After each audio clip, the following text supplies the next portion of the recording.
We got into this because Nusbraka was able to set up us the bomb everywhere, and we got out of it because we did something on the computer, nothing physically.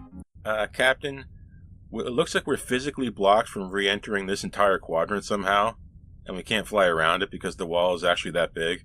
What should we do? No, we can't do some kind of gigantic, complicated technobabble thing with the deflector and something quantum. We can't really do that right now. But, thankfully, we do have this gigantic key. Check this out. Open sesame. We did it. It's over. Starfleet Academy Season 1 is over with the episode Rubicon. It's not Rubicon. It's Rubicon. No, it was not a spelling error. Rubicon means something. That will become evident later on in this review. But for now, let's get down into what's going on with the plot in Rubicon. This episode is a part 2 to a part 1. Part 1 being the previous episode we just had. What was it called? 300th Night? Was that it? Anyway, for our final episode, we're wrapping things up. We're wrapping things up with Nusbraka. We're wrapping things up with Caleb Meir. This is very much a Caleb Meir season.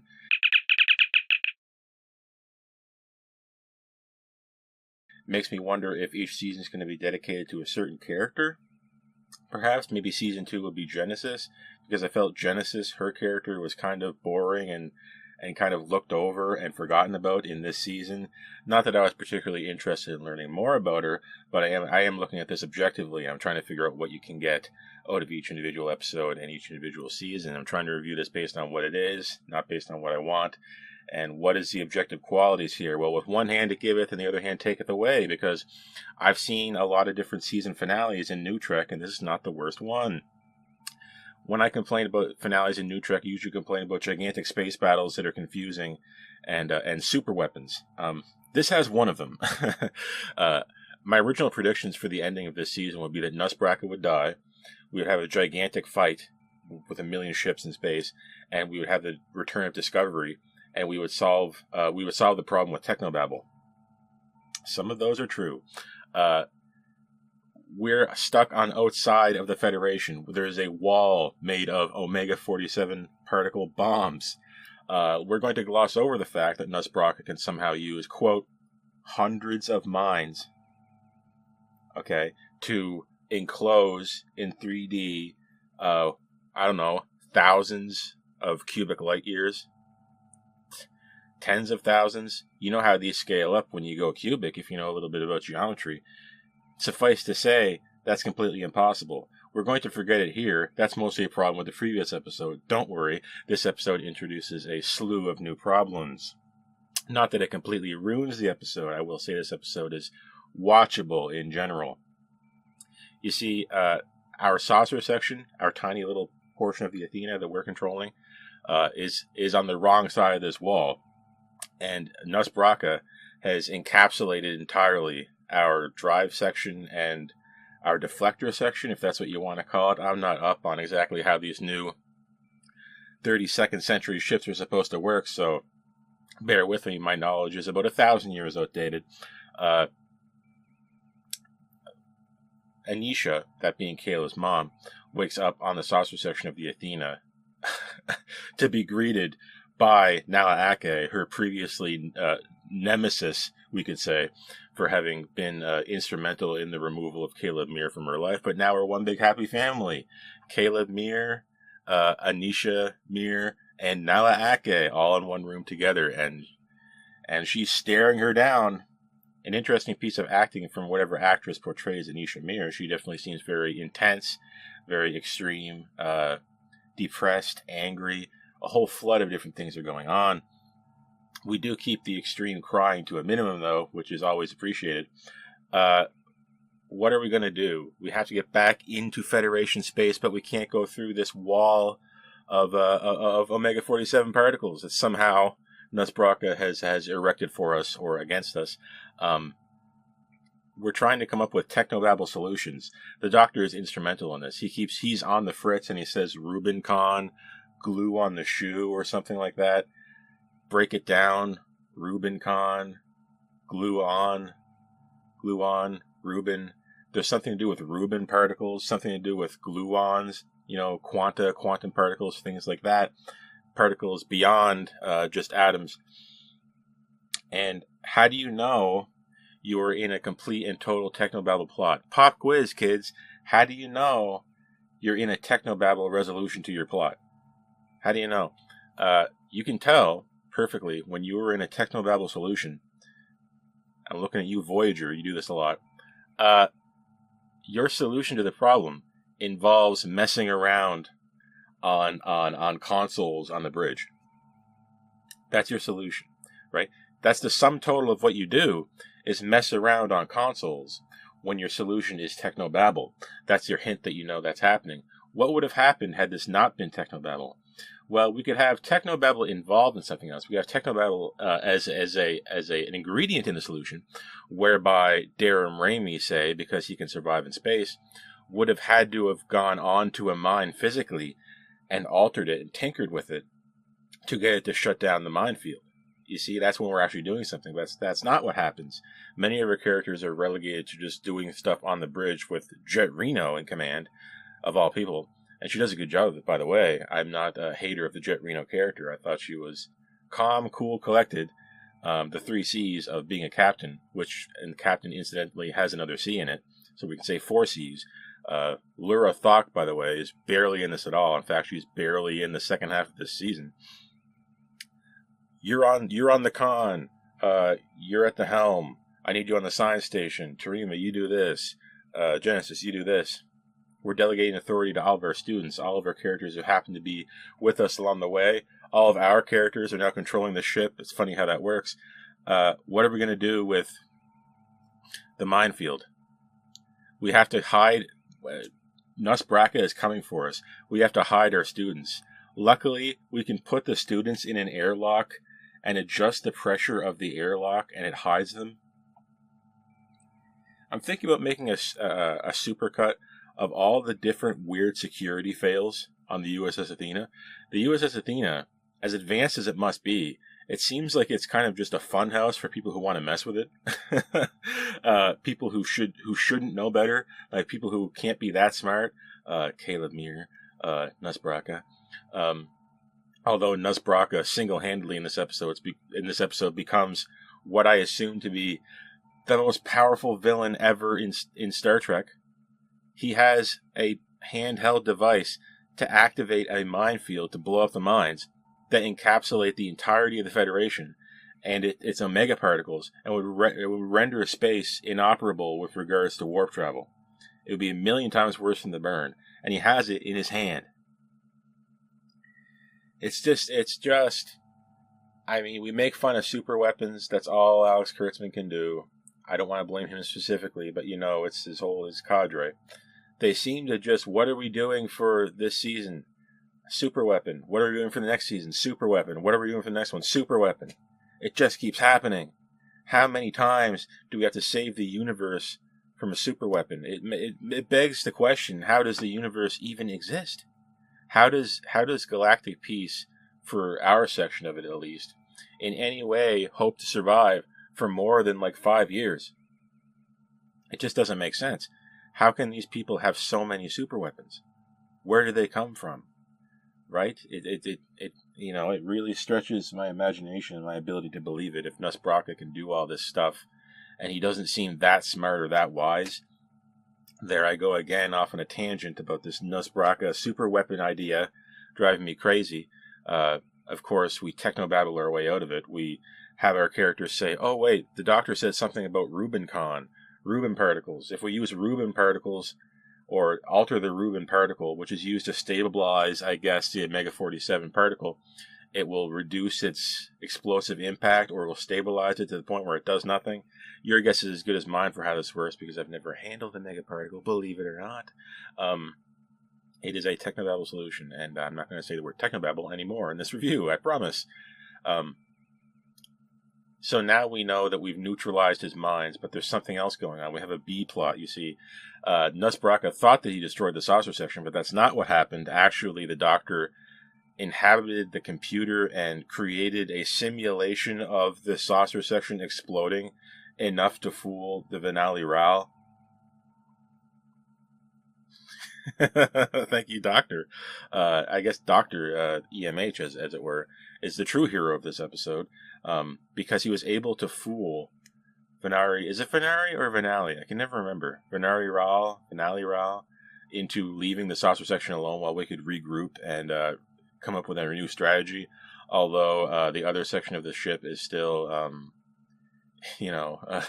waylaid, we can say, by his other ships on what I assume is the other side or close to the saucer section. Not that it particularly matters. We put Nahla Ake on trial as if this is Encounter at Farpoint 2, but much more kind of like a insane, pathetic, strange, with regards to how we get to this point. Nahla Ake is now on trial, I guess, in Nusbraka's mind, representing the entirety of the Federation. Venari Rao, whatever you want to call it, in attendance, and they're in the like the atrium or whatever of the Athena that they had captured. And let me tell you, this show trial, it wastes no time in allowing Paul Giamatti to chew the scenery. They're doing the best they can here, guys. They're doing the best they can. Paul Giamatti, Robert Picardo, they're doing the best they can to get this script through and onto the screen and into your brain. What are we gonna do here? Nahla, your ships, your Starfleet ships, passed over my settlement a million times. All we had was strontium. We needed supplies. Why do you keep passing us up? Nahla Ake delivers the speech you would think she would deliver. We have to make hard choices. There you go. It's the answer to everyone's problems in this season is easy. Anisha Mir, Nahla Ake stole your kid from you. What's the problem? What's up with that? Oh, it turns out that Starfleet actually were good. Damn. I wish I had to just believe that. If I had known Starfleet were actually the good guys, and when my son got taken in by Starfleet Academy, it actually worked out perfect. Dang. Whoops. I guess I just made a mistake. I and lost however many years of my son's life, however many years of my life. Wow, I wish I just had been taken in by a Federation. I wish I was in jail with the Federation. Sorry, y'all made a mistake. As did our characters who got stuck on this ship. Went to the other side of the wall, took the bait from Nusbraka, not once, not twice, but probably 3 times, and now we're barely going to survive it. And Tarima has to use. She takes out her monitor, the device that limits her psychic powers. She takes that out and kind of feels her way through the solar system to figure out where Nusbraka and the rest of them are hiding. Dangerously close to magic, I might say, but we've done the same exact thing in Picard Season 3. And at the absolute last moment, when all seems lost, we use our psychic character, first in Troy and now in Tarima, to suss out where our characters are. We kind of ripped that straight out of Picard Season 3, and it works out that Nahla Ake begins to deliver a speech about the person that Nusbraka / Anisha Mir killed so long ago, like a shuttle pilot or something. And we get the big sob story about how he was about to retire, and I was so sure that they were going to reveal somehow that the shuttle pilot was Caleb's dad or something, or he was some other important character. I commend the restraint they showed when they chose not to do some kind of fanfic writing and made the shuttle pilot somewhat important. I commend them. I commend them for not having the entire episode be one gigantic space battle, like say the end of Discovery Season 2. I commend them for that. But, like I said earlier, with one hand they give it, the other hand taketh away. This episode, while it doesn't have a gigantic space battle, and indeed Nusbraka doesn't die at the end, we do have a boring technobabble plot, and we do have, frankly, a boring, overall boring and uninteresting episode, where a lot of the dialogue is just speaking to the audience about how I feel, and no, I'm right, oops, I lose, oops, you win the day. The philosophical point here I think they're trying to make is about like family or something. It's about Anisha Mir trying to get her son back, and now we have Nusbraka complaining about his father. He said, by the way, his father devised a weapon to attack the Starfleet ships when they were flying over his colony in order to get their supplies. He said it rained red hellfire down on them. They said they were attacked by the Federation. Nahla is able to prove that because you guys were mining strontium, the strontium burns red, and our lasers / phasers, what have you, only have green and blue light, so you weren't attacked by the Federation. Haha, I got you dead to rights. And these writers, I don't know where they live or what universe they're from. They think that because they proved Nusbraka wrong and proved that his father had ignited the strontium and killed most of his colony and it wasn't the Federation, they think that because they proved that the Venali Rao people, all the people at this show trial, would actually leave. Like they actually defected against Nusbraka. Like that would be enough. This is the craziest thing that happens. This might be crazier than Nusbraka being able to mine the entirety of the outside of the Federation, to be honest with you. Nahla says that, no, Nusbraka, your father burned down that colony because of X, Y, and Z, and actually strontium exploded and ignited the atmosphere. So it was you, I'm afraid, and not the Federation that got your colony destroyed. And all these people in attendance, who you would have to assume already hated the Federation, decided to believe the Federation all of a sudden. And when that happened, they all transported away and left Nusbraka with nothing but his super weapon that is now ineffectual because we've rendered it ineffectual because we were able to do things on the computer and nothing actually physical. I guess I should commend them once again, for not having a character walk around or fly in space. They've done that in the first episode, and I figured they were just going to be doing it again here, but they did not, and that is good. But Nusbraka now alone, none of his fans in attendance when the show trial began, and they did try to make it look televised. They made it look like there was drones flying around getting a video coverage of everything that was going on. Yeah, they just believed the Federation. Yeah, I believe Nahla. I believe her. Yeah, Nusbraka's father ignited the atmosphere on that planet, and you know what? The only grievance I had with the Federation was that. I have no other grievances with the Federation. I'm good with the Federation, fine. And I'm just going to leave. And that's what they do. This is a child's idea about how a galactic-wide political crossroads would operate. Like, they won't... This wouldn't work on Earth. Right? Just you saying something does not make it true like that. And would the truth matter? No, especially not in this case. It wouldn't affect anything. It is shocking how this was the resolution of the plot. The way we got into this was insane. The way we got through the middle of it was at least passably interesting. At least it held my attention. And the way we resolve it is completely insane. So we're playing a balancing act here. We got into this because Nusbraka was able to set up us the bomb everywhere. And we got out of it because we did something on the computer, nothing physically. And also Nusbraka was proven wrong about something, and then all of his friends abandoned him. Break it down. Make it simple. Always make it simple when you're trying to think of the plot. Think of where we were and where we ended up. And yes, it's been a long road getting from there to here. I have to insert that everywhere I can.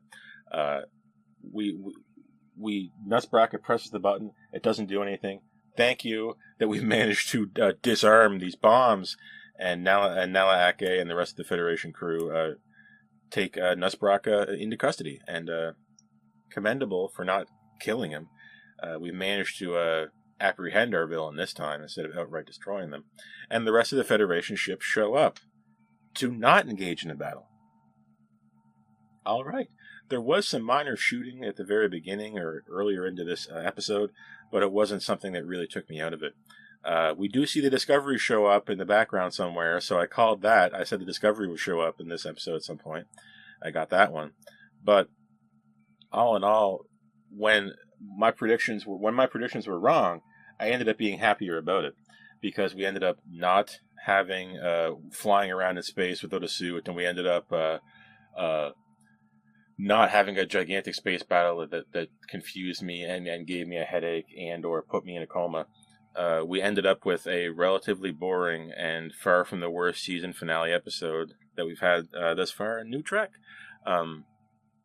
With Rubicon, it was so important that we use Rubin particles to disarm these bombs that it became the name of the episode because the doctor said Rubicon.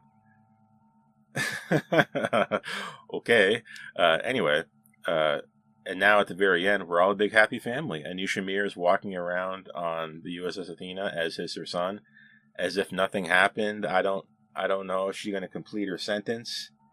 I have no idea. Is she going back to Earth? Whoops! It turns out Starfleet were the good guys. Whoops! It turns out I should have just allowed them to take me to wherever they wanted to. Whoopsie!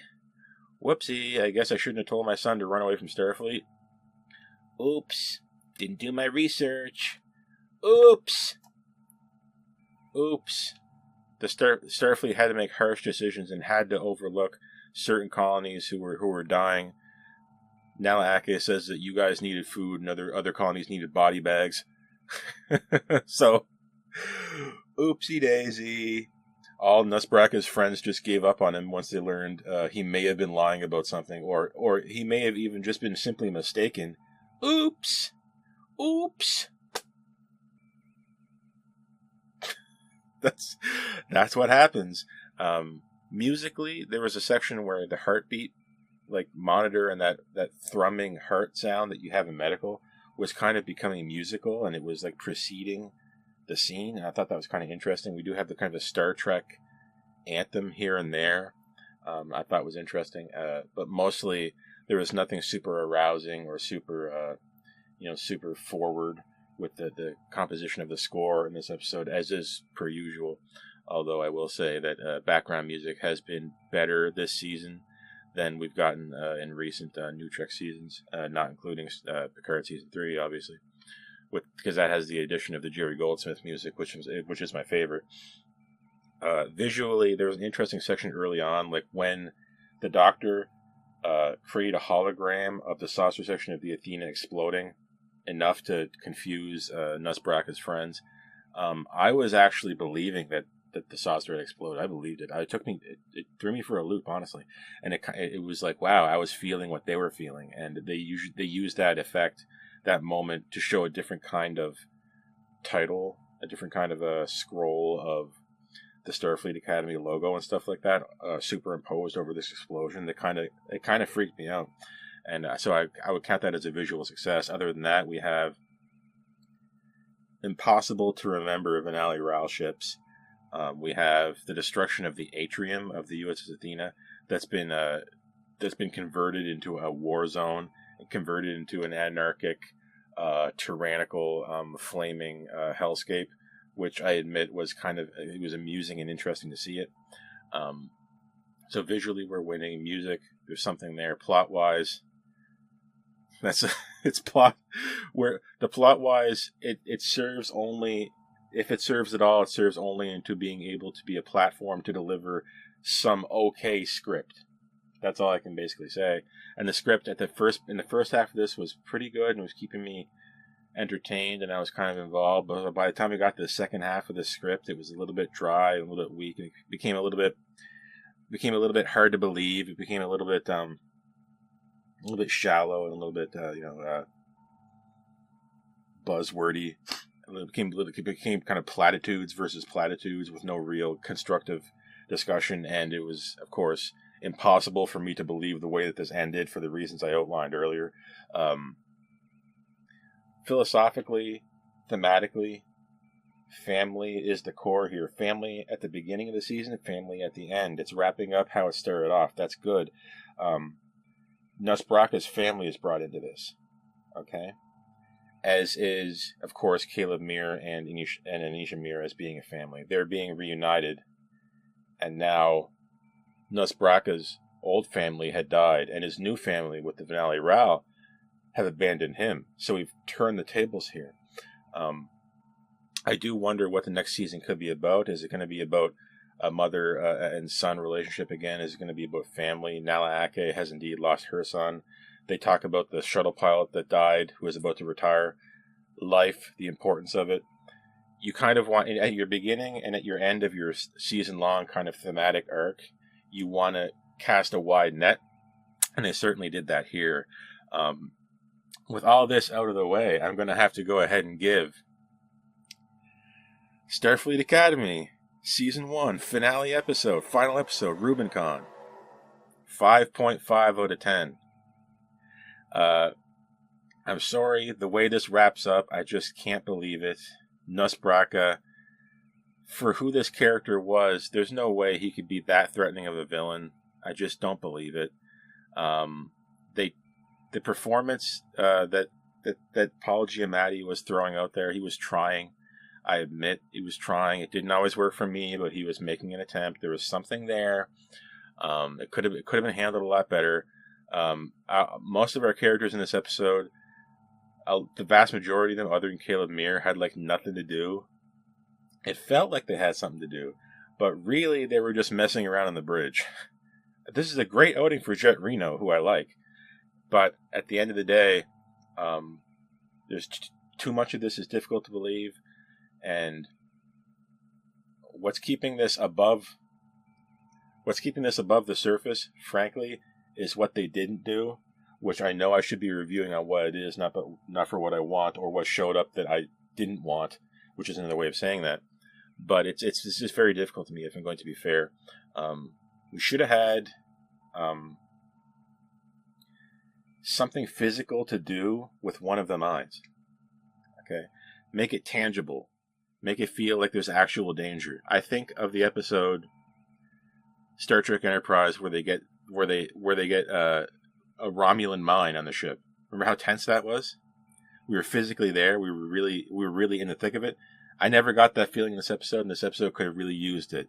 There I go, reviewing this based on what I wanted. But objectively speaking, I think I've made a fair point for a 5.5 in this episode. Overall, now that this season, I should say, is complete, I'm going to have to go ahead and say that this season, not bad, just boring. Middle of the road, boring. They could have done a lot more. Whenever it veered harder into the youth educational aspect, the more I disliked it. The more this operated like a high school style show, the more I disliked it. Which is alarming, because that's what this show, I presume, wants to be, and that's kind of pathetic. I preferred this over Strange New World Season 3. Just barely.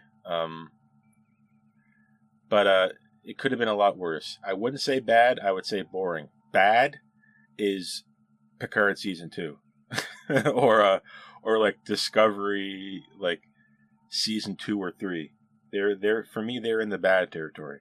So now you know where I stand. But where do you stand? You can tell me in the comments. I'm Lieutenant Mark, and I'm going to see you whenever I see you next. I don't know really when I'm going to be back on the bridge, but I will be hunkering down and working on some personal projects that you will hopefully be seeing soon on my own. I have no idea when Strange New World Season 4 is coming, but I assume it's coming at some point in this year. Hopefully something will coincide with the 60th anniversary of Star Trek. Hopefully. So I'm going to see you next time I see you. So long.